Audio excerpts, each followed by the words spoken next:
Hey everybody, it's Jim here, and I'd like to start off by wishing you all a very happy new year. I wish you nothing but health and success for yourself and your families. That being said, controversial topic, I suppose, depending on how you interpret the thumbnail, but to some of you, not going to be all that surprising. Exactly 1 year ago today, I demoed a guitar from a brand I had never done on this channel before, and it was this guitar. This is a 77 Ex Robato Japan tune-up series.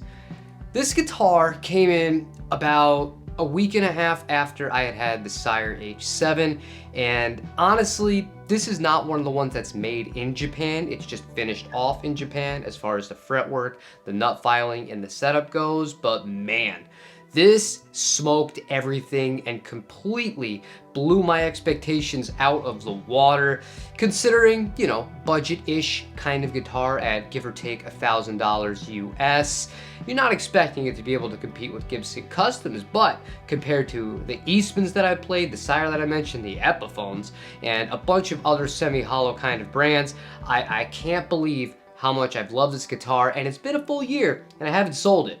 That's a really good parameter of whether or not I'm really into an instrument.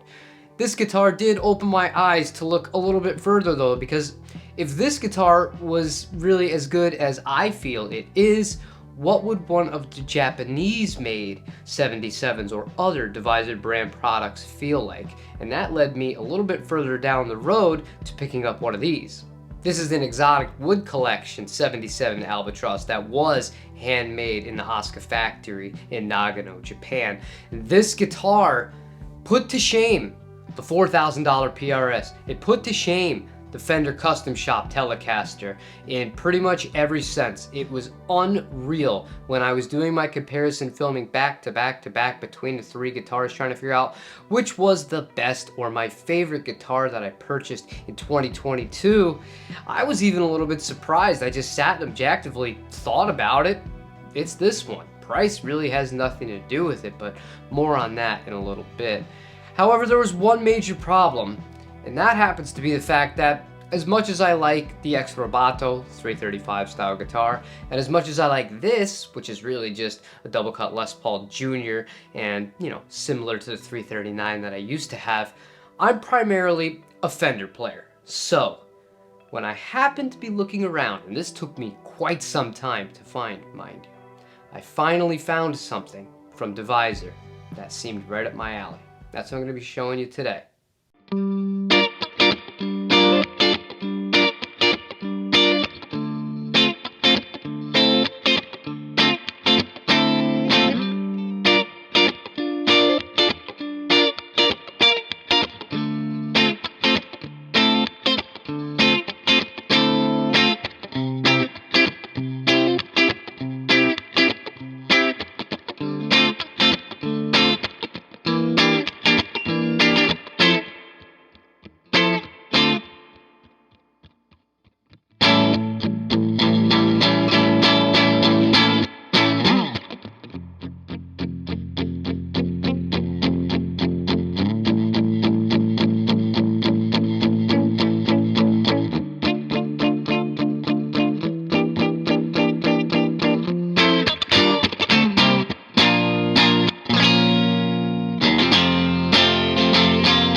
This is a really special guitar. This is a Momose MJG. This is not a model that you would typically find in their catalog. However, they will build them for you. They only offer Strats, Tellies, and Jazzmaster variants from their actual mainline production.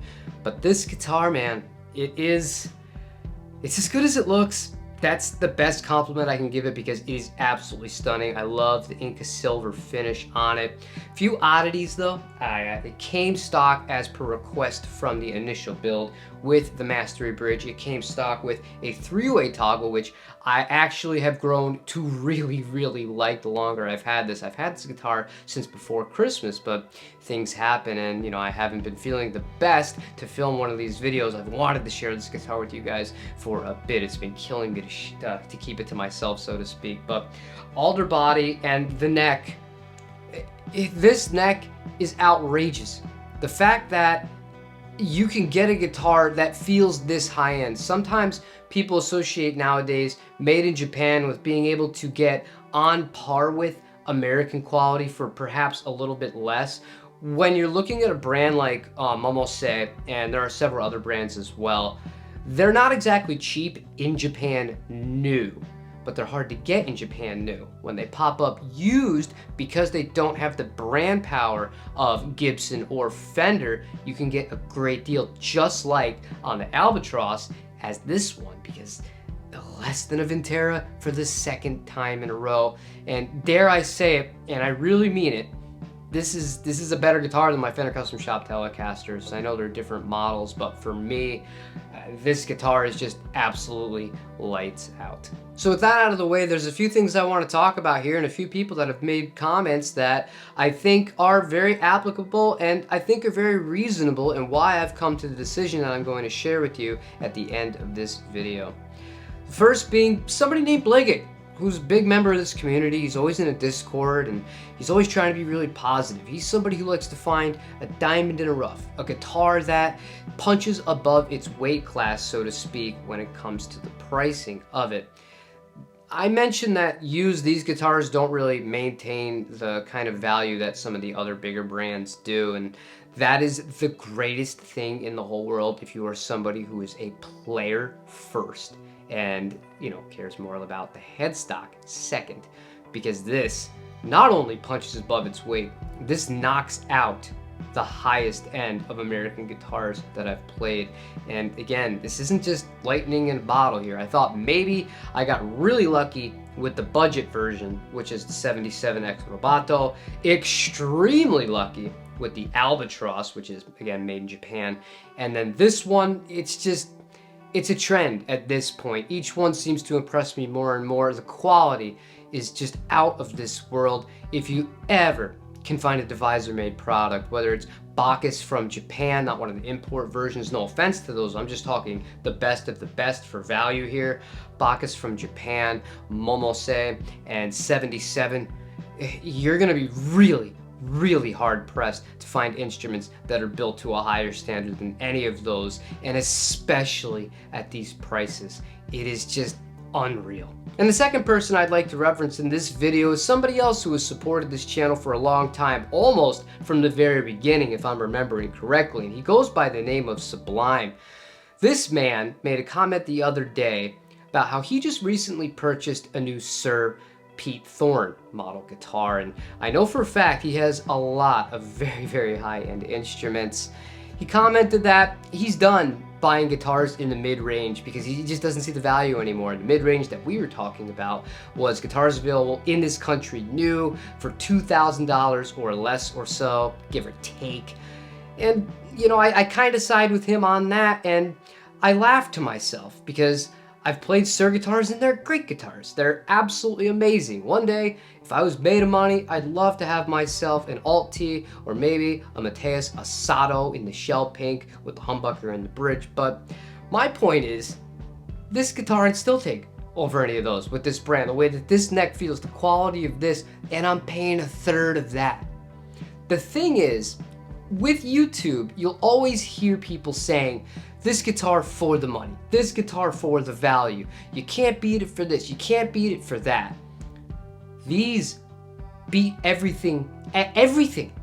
There's no deficiency. There is no kind of, oh, this is a really good value used at $1,100 or $1,200. Same for the Albatross. But, you know, one day I'd still like to have the custom shop Fender or the Suhr or the Nova or whatever brand it is. Maybe it's just that the necks to me are just that perfect. But I've also not been in a position where I haven't played and owned really high-end guitars, you guys.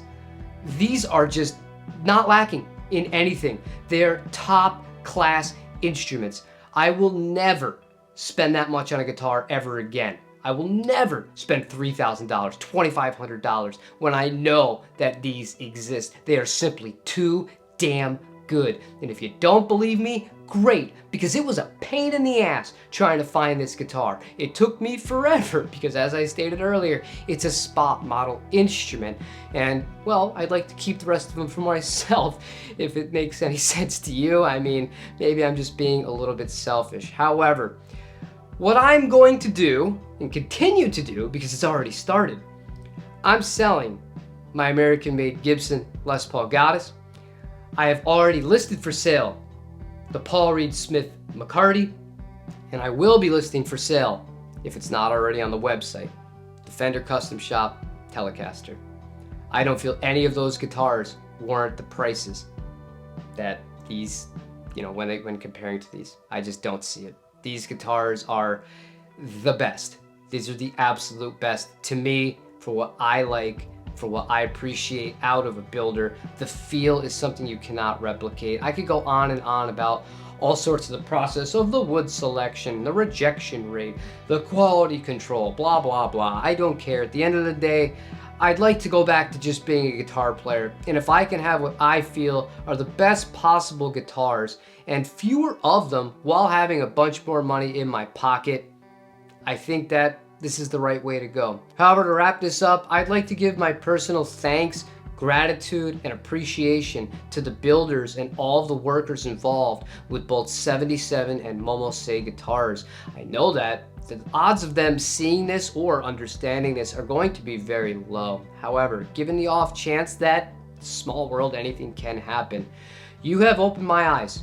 You really have. You have shown me that you can get this super high-end American quality for reasonable prices with no shortcuts being taken, with care being put into every single thing, without any of these issues that are associated with some of these brands. Just excellent, excellent products that really, most important of all, they make me just want to sit and play guitar. And finally, I'd like to thank you for watching this video, for supporting this channel. I look forward to trying to entertain or perhaps inform you on something you might have a question about again on this channel in the year 2023. Hopefully, things can only go up from here. But hope you enjoy the rest of your day. Take it easy, everybody.